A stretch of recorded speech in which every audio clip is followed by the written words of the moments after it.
Hello students. आज जो है हम interference by division of wavefront का पहला लेक्चर जो है आज डिस्कस करेंगे। Today we will discuss about the interference of light और optical interference. Before discussing about the interference of light, we will discuss about some basic concept, basic characteristic or basic properties of light and the physical quantities which are necessary in case of interference of light. A light as a wave, because without the light effect of wave, we can't just study the interference of light phenomena. The first convincing wave theory of light is given by Christian Huygens. Christian हाइगन principle याद कीजिएगा, सबसे पहले हमारे पास wave nature of light हाइगन principle के according ही आया था. हाइगन प्रिंसिपल के अकॉर्डिंग हमारे पास जितने भी वेव फ्रंट के ऊपर पॉइंट हैं they will act as a point source of spherical secondary wavelets. After time t, the new position of the wavefront will be the that of surface tangent to these wavefronts. तो अब देखिए इसका meaning समझ लीजिए कि इस पूरी paragraph का या जो लाइनें हमने अभी बोली हैं उसका मीनिंग क्या है. कंसीडर कीजिए कि हमारे पास एक लाइट सोर्स है. आप स्फेरिकल लाइट सोर्स को भी कंसीडर कर सकते हैं. तो लेट अस कंसीडर कि ये हमारे पास कोई पॉइंट सोर्स है. पॉइंट सोर्स में सिर्फ हम डायमेंशंस की बात नहीं करेंगे, सिर्फ लाइट की बात करेंगे जहाँ से आपकी लाइट आ रही है. तो कंसिडर कीजिए लाइट हमारे पास आ रही है, लाइट ट्रांसवर्स नेचर की है. तो लाइट आप जानते हैं in the form of crust and trough जो है, in all the directions the light will move in the form of crust and trough. तो हमने कुछ इस तरह से जो है लाइट को इंडिकेट कर दिया है. Now just find out all the points which are in phase. तो let us consider we are just taking the part points which are at 90 degree of the phase angle. तो हमने ये सारे points जो हैं जो आपके आप जानते हैं कि एक वेव को हम कुछ इस तरह से रिप्रेजेंट करते हैं कि आप 0 डिग्री से स्टार्ट करते हैं and the wave completed at 360 degree and the half wave it as 180 degree and the 1/4 wave is at 90 degree. So let us consider we are just talking about these all points. If we combine all these points, we will get this type of an imaginary surface around the source of light, and this imaginary surface is known as wavefront. ये आपका imaginary surface wavefront कहलाएगा. And now, according to Huygens principle, the points lying on this imaginary surface, that is our primary wavefront, this point will again behave like a point source. If this point is behaving like a point source, this point is going to emit the light in all the possible direction. Again, if we find out all the points in phase, we will get this type of secondary wavefront. Every point on the wavefront will behave like a point source and it will give us the secondary wavefront. It can be easily explained with the help of this example. Let us consider this is a wavefront of any source and the wavefront is represented by these points, and these all points are in phase according to Huygens principle, and this point will behave like a point source. This will emit radiation, and if we consider after time delta t, what is the distance covered by this radiation? We know that in vacuum, the radiation, the transfer waves or the light will move with velocity of speed or speed of light. That is 3 into 10 raised to power 8 meter per second. Then what will be the distance covered by this wave? The distance covered by velocity into or speed into the time taken. So this is the distance covered by our first wave of that is emerging out from this point source, and from this second point source the distance again covered in time delta t in vacuum or in air, again this is c to delta t. It means if we take this point as a center and this c delta t, as radius and we draw an arc, we will get this type of arc. Again, if this is the center and c delta t is the radius, again we are having this arc, and or from all these points we will obtain these type of arcs. And if we connect all these arcs with the help of a tangent, we will find out again a wavefront, and this wavefront is known as a secondary wavefront.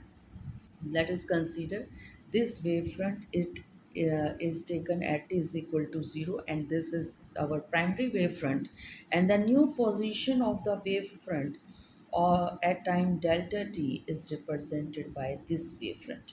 And if we find out what is the shape of this wavefront, we find out that this shape of the wavefront is planar shape, a plane shape.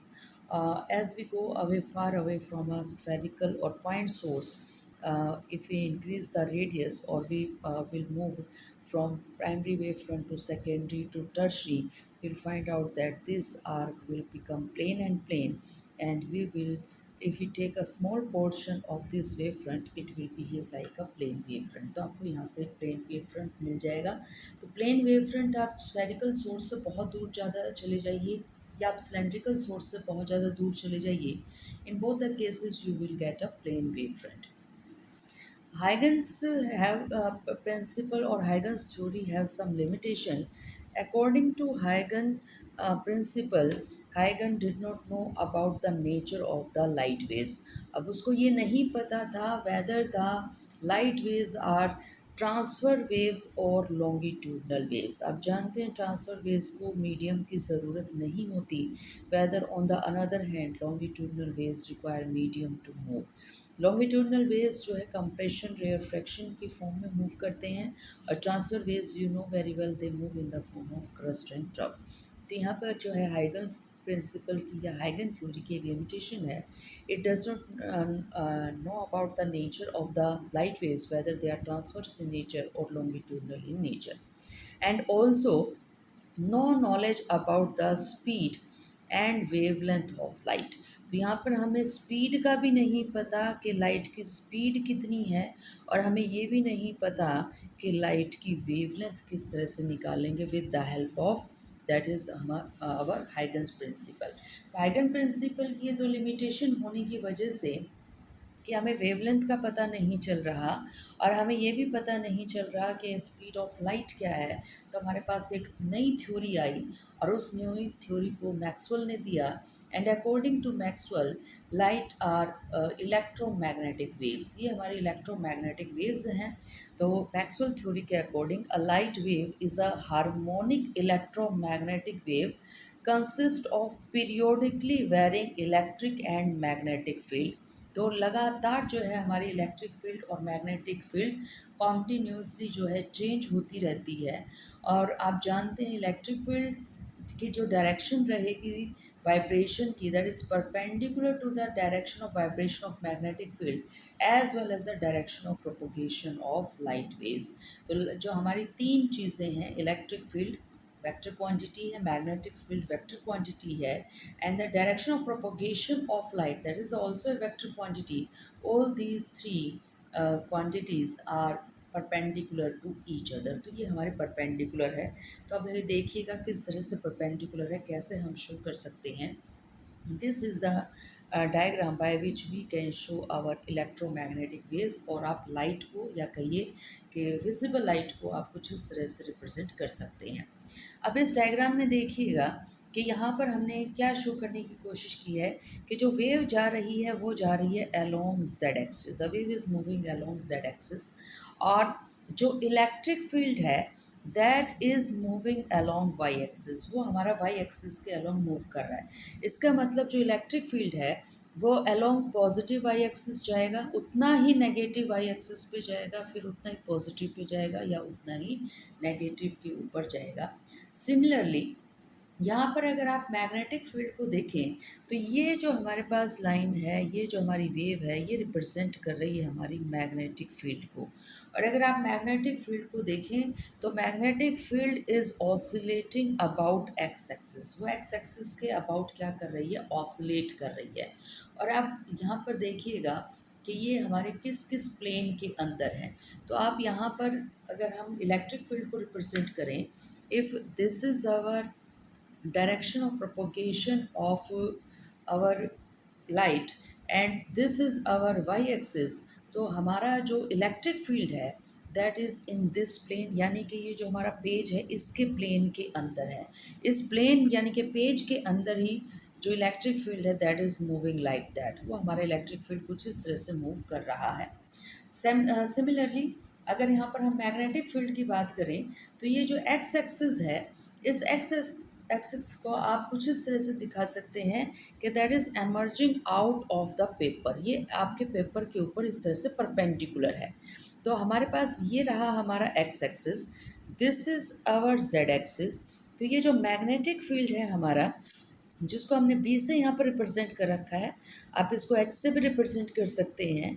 तो यहाँ जो हमारा magnetic field है that is lying in this plane, ये plane जो आपके page के perpendicular है, यानी कि कुछ इस तरह से आपके पास यहाँ पर आपका जो मैग्नेटिक फील्ड है यहाँ पर लाई करेगा, इस प्लेन के ऊपर लाई करेगा।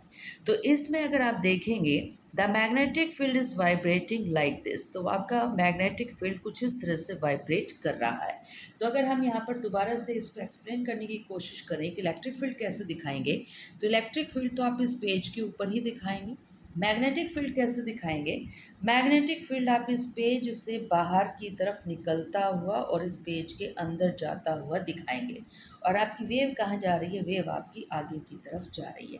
तो this is your electromagnetic wave. तो आप इसको इलेक्ट्रोमैग्नेटिक वेव को ऐसे रिप्रेजेंट करते हैं। लेकिन नॉर्मली जब हम लाइट वेव की बात करते हैं तो हम दोनों कंपोनेंट्स को स्टडी इकट्ठा नहीं करते। इलेक्ट्रिक फील्ड की भी उतनी इम्पोर्टेंस है जितने कि मैग्नेटिक फील्ड की, लेकिन इलेक्ट्रिक फील्ड जो है in wave is defined by the electric field strength vector E, उसको आप ई से रिप्रेजेंट करते हैं, जैसे कि magnetic field by vector of magnetic induction B. तो ये मैग्नेटिक इंडक्शन हमने इस वजह से ले लिया, वैसे तो देखिए यहाँ पर इंटेंसिटी ऑफ मैग्नेटाइजेशन एच से भी आप इसको रिप्रेजेंट कर सकते थे, लेकिन अगर आप किसी मीडियम के अंदर मूव कर रहे हैं तो वो मीडियम कितना मैग्नेटाइज होगा, वो मीडियम आपकी इलेक्ट्रोमैग्नेटिक वेव्स को कितना अलाउ करेगा मूव करने के लिए, तो उसको हम मैग्नेटिक इंडक्शन कहते हैं, उसको हम बी से रिप्रेजेंट करते हैं। तो आप देखिएगा vectors E and B are of equal importance to the wave, दोनों की आपकी जो है इक्वल इम्पोर्टेंस है। लेकिन यहाँ पर हम करते क्या हैं, because some phenomena of electric field or light is easily explained by the electric field. However, light wave is often represented by electric field, आप उसको electric field से represent करते हैं maximum time। जितनी बार हमने सुपरपोजिशन ऑफ लाइट वेव्स करना होगा या रेडिएशन करना होगा, वहाँ पर हम मैग्नेटिक फील्ड का B1 प्लस B2 ना लेकर हम E1 प्लस E2 से रिप्रेजेंट उस सुपर इम्पोजिशन प्रिंसिपल को वहाँ पर इलेक्ट्रिक फील्ड का सुपर इम्पोजिशन दिखाते हैं बजाय कि हम मैग्नेटिक फील्ड का। उसका रीज़न देखिए क्या है।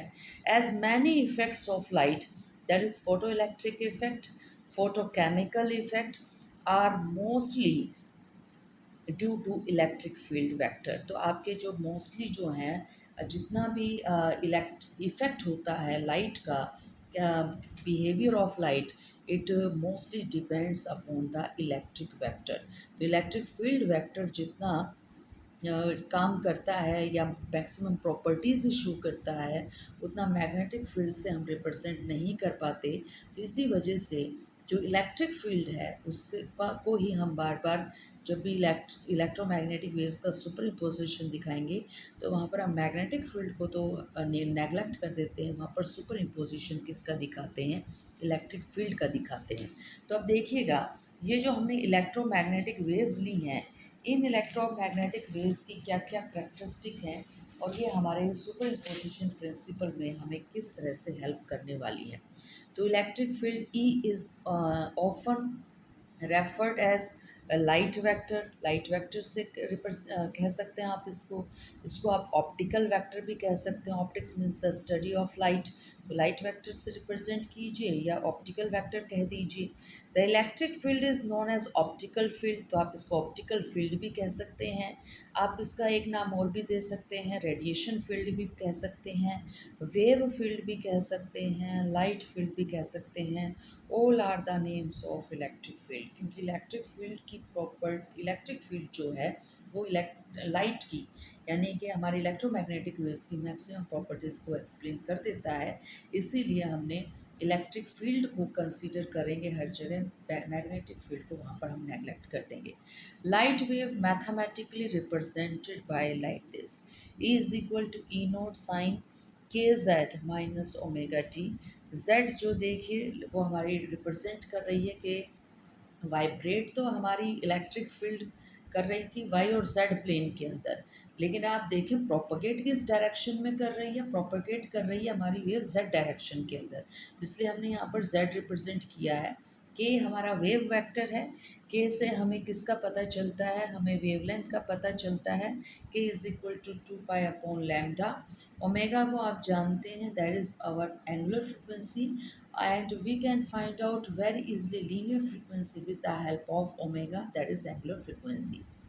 No real light source emits such perfect waves. कोई भी लाइट सोर्स, चाहे ऑर्डनरी हो चाहे हमारी लेज़र लाइट हो, मोनोक्रोमेटिक लाइट हो चाहे पॉलीक्रोमेटिक लाइट हो, परफेक्ट इस इक्वेशन को ओबे करने वाला कोई भी ऐसा लाइट सोर्स हमारे पास नहीं है। इसको हम आगे डिस्कस करेंगे, ये बात हम क्यों कह रहे हैं कि इस इक्वेशन को हम रख देते हैं, अदरवाइज़ कोई भी सोर्स इस इक्वेशन को परफेक्टली ओपन नहीं कर सकता। तो इस इक्वेशन को ध्यान में रखते हुए अब हम ये देखेंगे कि लाइट किस किस तरह की प्रॉपर्टीज़ रखती है, क्योंकि याद कीजिएगा इंटरफेरेंस अगर हमें पढ़ना है तो हमें लाइट को ही सुपर इम्पोज करवाना है, तो उसकी प्रॉपर्टीज़ को हमें स्टडी करना पड़ेगा। फीचर्स ऑफ लाइट वेव, तो अब देखिए किस तरह क्या क्या फीचर्स हैं और किस बेसिस पर हम फीचर्स बता रहे हैं। एक तो हम बता रहे हैं कि इस इक्वेशन के बेसिस पर क्या फीचर होंगे, और ऊपर से हमने लाइट को जो है अब इलेक्ट्रोमैग्नेटिक वेव्स कंसीडर किया है अकॉर्डिंग टू मैक्सवेल्स थ्योरी, वो इलेक्ट्रोमैग्नेटिक वेव्स हैं। तो इन दो चीज़ों को ध्यान में रखते हुए हम देखेंगे लाइट जो है किस किस तरह की प्रॉपर्टीज़ या करेक्टरिस्टिक्स रखे हुए अपने पास। तो अब ये देखिएगा, light have single finite frequency, यानी कि जब तक लाइट वेव्स चलती जाएंगी और उस लाइट वेव को अगर आप इस इक्वेशन से रिप्रेजेंट कर रहे हैं तो उसकी फ्रिक्वेंसी जो है आपको ओमेगा से मिलेगी। इसकी फ्रिक्वेंसी फाइनाइट है और कांस्टेंट है, फ्रिक्वेंसी वेरी नहीं करेगी जब तक आप कोई चेंज ना करें। तो न्यू फ्रिक्वेंसी है तो ओमेगा अपॉन 2 पाई, आप जानते हैं that is the relation between angular frequency and linear frequency. And wavelength, तो वेवलेंथ और जो हमारी फ्रिक्वेंसी है वो हमारी कांस्टेंट रहती है अगर हम इलेक्ट्रोमैग्नेटिक वेव्स चेंज ना करें। तो आपने विजिबल लाइट ली है या पर्टिकुलर एक वेवलेंथ की लाइट ली है तो लैम्डा विल रिमेन कांस्टेंट। तो आप जानते हैं जब वेवलेंथ कांस्टेंट हो, फ्रिक्वेंसी कांस्टेंट हो, तो ऐसी वेव्स को और कुछ नहीं कहा जाता, उनको मोनोक्रोमेटिक वेव्स कहा जाता है। तो जब भी आप इस इक्वेशन से किसी भी वेव को रिप्रेजेंट कर रहे हैं, it means this equation is representing our monochromatic waves, ये मोनोक्रोमेटिक वेव्स को रिप्रेजेंट कर रहा है। सेकंड देखिएगा, सेकंड प्रॉपर्टी क्या है, in harmonic wave it is a continuous train of waves from z is equal to minus infinity to z is equal to plus infinity। अब हमारे पास हमारी जो इलेक्ट्रोमैग्नेटिक वेव्स थी उसको हमने कुछ इस तरह से रिप्रेजेंट किया है। तो ये वेव कहाँ से स्टार्ट होगी, कहाँ ख़त्म होगी, तो ना तो इसका कोई स्टार्टिंग पॉइंट है ना कोई इसका एंडिंग पॉइंट है, तो ये कॉन्टीन्यूस फ्लो होता ही चला जाएगा हमारी इलेक्ट्रोमैग्नेटिक वेव्स का। तो इसलिए हमने इनको कॉन्टीन्यूस ट्रेन कहा है। उसके बाद देखिएगा इसको हमने एक हार्मोनिक वेव भी कहा है। तो याद कीजिएगा जब आप हार्मोनिक वेव या हार्मोनिक मोशन को डिस्क्राइब करते हैं तो किस तरह से डिस्क्राइब करते हैं, हम ये कहते हैं अगर ये हमारे पास एक सिंपल पेंडुलम है तो आपका ये पेंडुलम लेफ़्ट राइट साइड जितना मूव करे उतना ही अगर लेफ़्ट साइड मूव कर रहा है, इट मीन्स मैं अगर मान लूँ कि अगर ओ मेरी मीन पोजीशन है तो मीन पोजीशन से x1 चला गया है वो राइट, और x1 डिस्टेंस ही वो अगर लेफ़्ट जा रहा है तो हम इसको क्या कह देंगे, हार्मोनिक मोशन कह देंगे। लेकिन अगर हम ये कहें कि लेफ़्ट में तो चला गया वो जो है x2, और राइट में चला गया है x1, तो ये आपकी अनहार्मोनिक मोशन हो जाएगी। तो हमारी जो इलेक्ट्रोमैग्नेटिक वेव्स हैं या जो हमारी ये इलेक्ट्रिक फील्ड है, अगर आप याद करें पीछे हमने जब डायग्राम डिस्कस किया था, तो वहाँ पर हमने कुछ इसी तरह से शो किया था कि हमारी इलेक्ट्रिक फील्ड जितना ऊपर की तरफ जाएगी उतना ही वाई एक्सिस पर कहाँ आएगी, नीचे की तरफ आएगी। तो इट मीन्स मीन पोजीशन से डिस्प्लेसमेंट ऊपर जितना है, मीन पोजीशन से डिस्प्लेसमेंट नीचे भी उतना ही है। इसी वजह से ये जो हमारी वेव है ये क्या क्या कहलाएगी, हार्मोनिक वेव कहलाएगी। तो यहाँ पर जब आप रिप्रेजेंट कर रहे हैं, तो ये जो आपकी इक्वेशन है that is representing monochromatic wave, monochromatic wave को रिप्रेजेंट कर रहा है, हार्मोनिक वेव को रिप्रेजेंट कर रहा है, और कॉन्टीन्यूअस वेव को भी रिप्रेजेंट कर रहा है। उसके बाद देखिएगा नेक्स्ट प्रॉपर्टी क्या है हमारे पास इस इक्वेशन से regarding, E not amplitude of the wave remains constant, ये वेरी नहीं करेगा। इस इक्वेशन में आपके पास ई नॉट जो है that is the amplitude of the wave, और आपको पता है अगर आपको एक साइन वेव दिया जाए तो मीन पोजीशन से आप जितना ऊपर जाते हैं, एक्सट्रीम डिस्टेंस मूव करती है आपकी वेव, वही क्या कहलाता है, हमारा एम्पलीट्यूड कहलाता है। तो हम ये कंसीडर करेंगे कि मीडियम के अंदर या वैक्यूम के अंदर जब हमारी ये वेव चलेगी, तो ये वेव जो है हमारे पास ये डैम्प्ड नेचर की नहीं होगी, अनडैम्प्ड नेचर की होगी।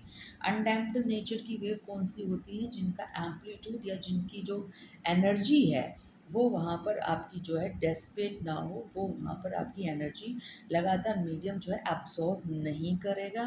तो यहाँ पर कोई भी एनर्जी मीडियम एब्जॉर्ब नहीं करेगा वेव की, तो ये आपकी अनडैम्प्ड वेव्स हैं। उसके बाद देखिएगा ये इक्वेशन एक चीज़ और भी रिप्रेजेंट कर रही है, this equation is representing the plane waves, ये प्लेन वेव्स को रिप्रेजेंट कर रही है। इट मीन्स कि हमें जब वेव फ्रंट मिलेगा, ये इलेक्ट, क्योंकि याद कीजिएगा हम बात किसकी कर रहे हैं, हम बात कर रहे हैं हमारे सोर्स की, लाइट सोर्स की, और इस लाइट सोर्स से हमें मिली है इलेक्ट्रिक फील्ड और मैग्नेटिक फील्ड। और अब हम इस इलेक्ट्रिक फील्ड को जो रिप्रेजेंट कर रहे हैं वो हमारे E is equal to E naught sine k z minus omega t से रिप्रेजेंट कर रहे हैं। तो हमें पता है सोर्स तो रेडिएशन चारों तरफ निकालेगा, हर डायरेक्शन में निकालेगा। तो ऐसे सारे पॉइंट्स ढूंढ लीजिए जो एक ही फेज़ में हो। तो आपको, अगर आप सोर्स से बहुत ज़्यादा डिस्टेंस पे हैं, then you will find out that this type of surface, that is a plane surface is obtained as a wave front. तो आपको वेव फ्रंट मिल जाएगा यहाँ पर। तो T1 टाइम पे ये मिला है। तो आप ये मान लीजिए कि अगर हम ये कह दें कि डेल्टा टी के बाद कहाँ वेव फ्रंट मिलेगा, तो आपको पता ही ये सारे points again they are behaving like a point source according to Huygens principle, and at 4 time delta t the distance covered by the light in vacuum is c delta t, then all points will be in phase after a distance c delta t, again you will have a plane wave front, again आपको यहाँ पर एक plane wave front मिल जाएगा। अब जो electric field हमें मिली है वो पोलराइज्ड नेचर की मिली है। अब पोलराइज्ड नेचर का मतलब क्या है, अगर एक पार्टिकल एक ही डायरेक्शन में वाइब्रेट कर रहा है then that is known as polarization. और अगर हम ये कह दें कि पार्टिकल ऐसे भी वाइब्रेट कर रहा है, ऐसे भी वाइब्रेट कर रहा है, ऐसे भी वाइब्रेट कर रहा है, तो हम ये कहेंगे ये अनपोलराइज्ड है, इसकी एक पर्टिकुलर डायरेक्शन नहीं है। तो इलेक्ट्रिक फील्ड ध्यान रखिएगा कि इलेक्ट्रिक फील्ड हमारी कहाँ पर मूव कर रही थी, वाई और जेड प्लेन में मूव कर रही थी। वाई एक्सिस पे ऊपर की तरफ जितना जा रही थी, वाई एक्सिस पे नीचे की तरफ ही उतना जा रही थी। इट मीन्स के जो इलेक्ट्रिक फील्ड है वो एक ही डायरेक्शन के अंदर वाइब्रेट कर रही है, कुछ इस तरह से ऑसिलेट कर रही है। तो हमारी जो इलेक्ट्रिक फील्ड है वो पोलराइज्ड नेचर की भी है। The electric field E oscillate always parallel to a fixed direction, therefore wave is plane polarized. तो ये हमारी प्लेन पोलराइज्ड हो गई। तो अब ये देखिए इस इक्वेशन के अंदर कितनी सारी चीज़ें छुपी हुई हैं। ये इक्वेशन प्लेन वेव को रिप्रेजेंट कर रहा है, हार्मोनिक वेव को रिप्रेजेंट कर रहा है, मोनोक्रोमेटिक वेव को रिप्रेजेंट कर रहा है, कॉन्टिन्यूस वेव को रिप्रेजेंट कर रहा है, और एक पोलराइज्ड वेव को भी रिप्रेजेंट कर रहा है। और ये सारी चीज़ें हमें चाहिए होती हैं जब हम इंटरफेरेंस की स्टडी कर रहे होते हैं। Ordinary light sources emit wave trains of limited length have spread of frequencies and are not plain polarized, वो plain polarized नहीं होती।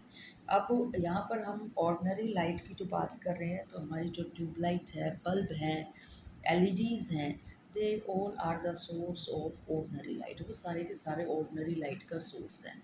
तो आप देखिएगा ऑर्डिनरी लाइट में होता क्या है, ऑर्डिनरी लाइट में जो एक्साइटेड आपके पास एटम है या एक्साइटेड इलेक्ट्रॉन कहिएगा, वो क्या होता है, आपका कुछ टाइम के बाद ग्राउंड स्टेट के अंदर आ जाता है। और जैसे ग्राउंड स्टेट में आएगा, यू नो कि जब हायर लेवल से लोअर लेवल में इलेक्ट्रॉन जंप करता है, it will emit some sort of radiation. और अगर ये एनर्जी गैप इतना है कि रेडिएशन की वेवलेंथ विजिबल लाइट में गिर रही है, तो हमें लाइट मिल जाएगी, ये लाइट सोर्स की तरह बिहेव करेगा। अब ये एक इलेक्ट्रॉन ने जंप लिया एक एटम के अंदर, तो ये आपको एक वेव मिल गई, एक वेव ट्रेन मिल गई है। अब थोड़ी देर के बाद ये मान लीजिए कि ये जो वेव ट्रेन है इसकी जो लेंथ थी वो डेल्टा एल थी। ये डेल्टा एल वेव ट्रेन जो है यहाँ तक पहुँची थी, इतने में एक इलेक्ट्रॉन ने और जंप कर दिया। तो अब ज़रूरी नहीं है कि, अब सोच के देखिए कि ये वेव तो यहीं पहुँची थी, इलेक्ट्रॉन ने एक ने और जंप कर दिया, तो वो तो कुछ इस तरह से रिप्रेजेंट करेगा। तो यहाँ आप देख रहे हैं कि ऑर्डिनरी लाइट सोर्स के अंदर आपको वेव ट्रेन्स मिलती हैं।